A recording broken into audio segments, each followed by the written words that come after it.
I still check the back door every night. Not once. Not casually. I check it like something might be waiting on the other side.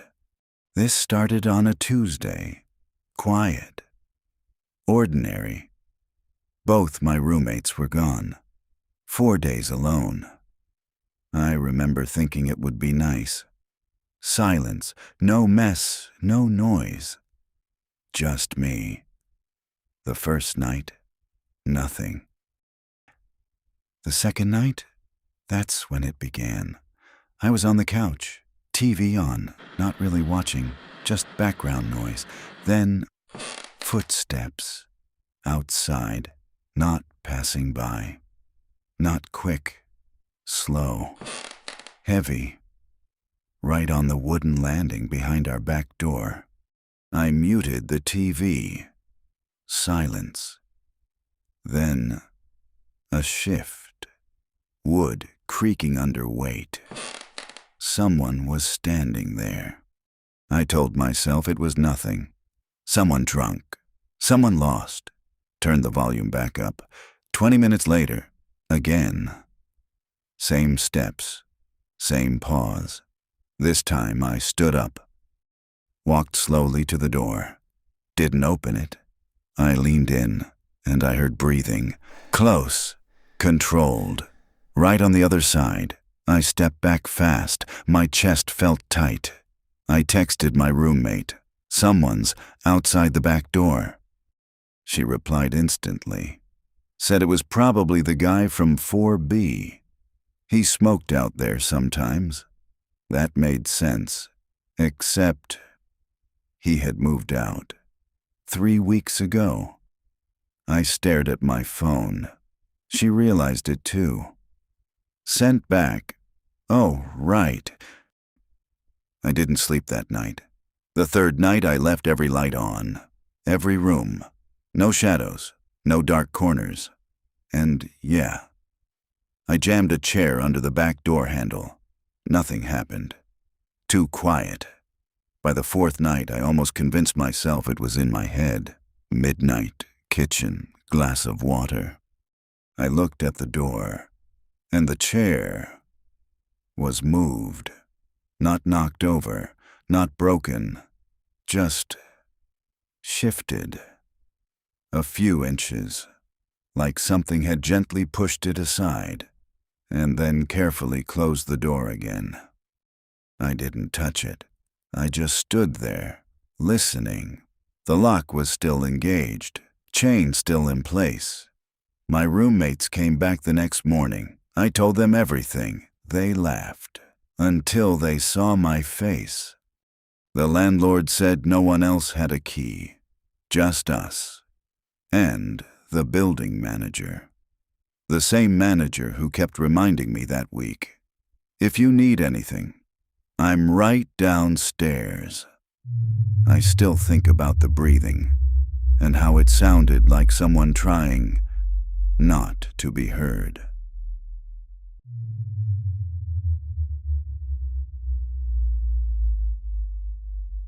The call itself wasn't the worst part.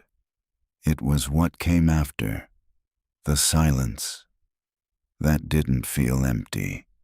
I live alone. 3rd floor, quiet building. The kind of place where nothing ever happens. That night felt normal. 9:47 p.m. My phone rang. Unknown number. Local. I answered. Hello? Nothing. Not silence. Presence. Like someone there, just choosing not to speak. Faint background noise. A room. Breathing space. Hello. Again. Click. Call ended. I shrugged it off. Probably spam. Set my phone down. 10 minutes later, same number. I answered. Same thing. But this time, something shifted. Fabric, movement, subtle, like someone adjusting in a chair. I hung up. Googled the number. Nothing. No business, no spam reports. Just a number. I texted, "Who is this?" No reply. I turned on all the lights. Not panicking, just checking. Door locked, window closed, everything normal. I sat down. The phone rang again. I didn't answer. Let it ring, and ring, and ring. Voicemail. I waited, then played it. 41 seconds, just that same room noise, still, quiet. Then, at the very end, a sound, soft, familiar. I replayed it, louder, again, and again. My stomach dropped. It was my notification sound. The exact tone my phone makes when I get a text. Recorded. From somewhere. Close enough to hear it. Close enough to be in the same room. I didn't stay. I grabbed my keys and left. Didn't even turn off the lights. Next day, I checked everything with a neighbor. Closet, bathroom, under the bed. Nothing. No forced entry, no signs. The number never called again. I changed my locks anyway. But that voicemail, I still have it.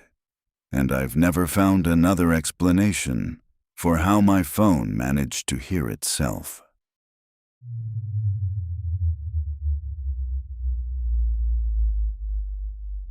I found a photo of myself sleeping.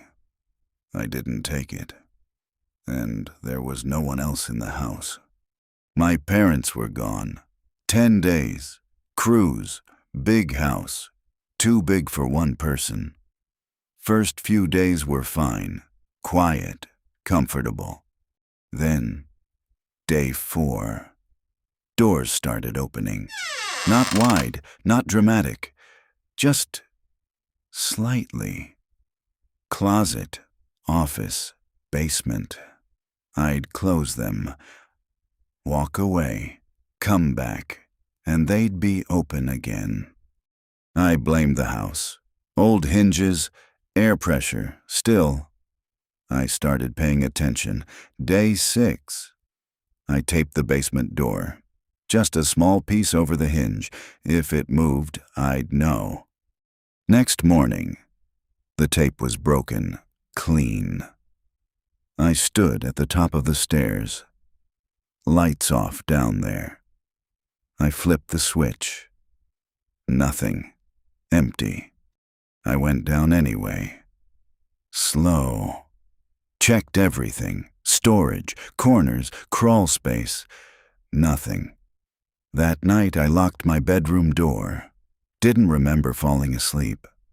Morning. My phone buzzed. Cloud backup notification, a new photo. I opened it and froze. It was me, sleeping. From the doorway, wide shot, clear, steady, taken at 2:14 a.m. I stared at it. Zoomed in. The angle. Low, like someone standing there. Watching, holding my phone. I checked the room. Door closed, locked, windows sealed. No one there. I called my parents, asked about keys. They said just them. Then, pause. My mom remembered. A spare key, given to my uncle years ago. He lives states away. They called him. He said he hadn't been anywhere near here. Said he still had the key. They believed him. I left that house within the hour. Didn't pack properly. Didn't care. Just left. I still have the photo. I've looked at it too many times. Zoomed in on the doorway, on the shadows, trying to see something I missed. But the worst part isn't what's in the photo. It's what isn't. Because whoever took it was standing exactly where I should have seen them.